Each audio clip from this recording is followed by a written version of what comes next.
अस्सलाम वालेकुम दोस्तों, उम्मीद करता आप खैरियत से होंगे। आज की हमारी वीडियो का टॉपिक एक ऐसी मेडिसिन के ऊपर है जो कि प्रेगनेंसी को रोकने के लिए इस्तेमाल की जाती है। इसी भी टैबलेट का नाम है इमरजेंसी कंट्रासेप्टिव पिल के तौर पर इसको जाना जाता है। तो जब प्रेगनेंसी का डाउट आ रहा तो फौरी तौर पर इस टैबलेट को इस्तेमाल करने से काफ़ी अच्छा रिस्पॉन्स मिल जाता है। तो प्रेगनेंसी का डाउट उसी सूरत होता है जब हम इंटरकोर्स करते हैं, तो जो हमारा बर्थ कंट्रोल पिल वगैरह होती है उसकी डोज अगर मिस हुई हो, वक्फे टैबलेट में अगर नागा किया गया हो, तो फिर हमें डाउट होता है कि प्रेगनेंसी स्टार्ट ना हो। इसी तरह जो हम प्रिकॉशन के तौर पर कंडोम वगैरह यूज कर रहे हैं, तो अगर वो ब्रेक कर गया हो तो फिर भी खदशा होता है कि प्रेगनेंसी स्टार्ट ना हो। तो ऐसी कंडीशन में इस टैबलेट को इस्तेमाल करने से प्रेगनेंसी से बचा जा सकता है। तो इसी भी टैबलेट में जो एक्टिव इंग्रेडिएंट होता है वो लेवोनॉर्ट्रिजिस्ट्रल होता है। ये एक नेचुरल प्रोजेस्टेरोन हार्मोन होता है जो कि के प्रेगनेंसी को रोकने के लिए इस्तेमाल किया जाता है। लेकिन प्रेगनेंसी जब स्टार्ट हो चुकी हो फिर इसको इस्तेमाल करने से किसी भी किस्म का अबॉर्शन या मिसकैरेज वगैरह का मसला नहीं हो सकता, क्योंकि प्रेगनेंसी स्टार्ट होने के बाद इसको इस्तेमाल करना बिल्कुल फजूल है। किसी भी किस्म का इसका रिजल्ट नहीं मिलता। इस तरह इसको फौरी तौर पर इस्तेमाल करने से काफ़ी अच्छा रिस्पॉन्स मिल जाता है। तो अगर बात करें इसके मैकेनिज्म ऑफ एक्शन की, तो मेन काम इसी भी टैबलेट का क्या होता है, ये फीमेल में जो एग वगैरह होता है जिसके रिलीज होने से प्रेगनेंसी ने स्टार्ट होना होता है, उसको रिलीज होने से ये रोकती है। दूसरा क्या, ये सर्विकल में फ्लूइड वगैरह होता है उसको गाढ़ा कर देती है, जिससे स्पर्म वगैरह मूव नहीं करते और प्रेगनेंसी स्टार्ट नहीं होती।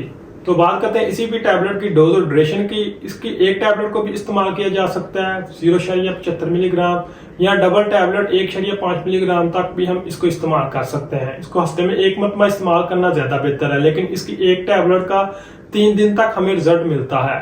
तो इंटरकोर्स के फौरन बाद अगर हम इसको इस्तेमाल करें और इसके रिजल्ट को देखें, तो पहले दिन में आपको 90% तक रिजल्ट मिलेगा, दूसरे दिन में आपको 70% तक इसका रिजल्ट मिलेगा और तीसरे दिन आपको 50% तक इसका रिजल्ट मिलेगा।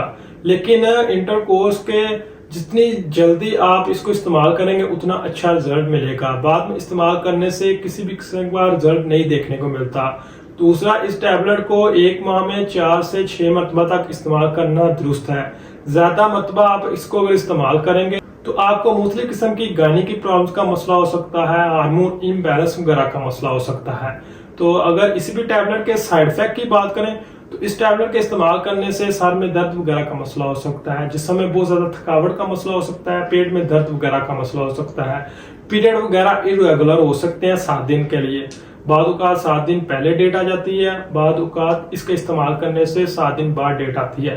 लेकिन अगर 7 दिन के बाद भी डेट नहीं आ रही तो फिर प्रेगनेंसी को फौरी तौर पर टेस्ट कर लें। इस तरह अगर इसकी एहतियात की बात करें तो इसको प्रेगनेंसी में बिल्कुल इस्तेमाल नहीं करना चाहिए, क्योंकि प्रेगनेंसी में इसका किसी भी किस्म का रिजल्ट नहीं, लेकिन इस्तेमाल कर सकते हैं। इस तरह इसको कंट्रासेप्टिव पिल के तौर पर वक्फे की गोली की तरह इस्तेमाल भी नहीं करना चाहिए। दूसरा, जिन लोगों को इससे एलर्जी वगैरह का मसला है तो ऐसे अफराद में भी इसको इस्तेमाल करने से एहतियात करनी चाहिए। तो उम्मीद करता हूँ आज की वीडियो से आपको फायदा पहुंचेगा। वीडियो अच्छी लगे तो वीडियो को लाइक कीजिए, चैनल को सब्सक्राइब कीजिए। शुक्रिया।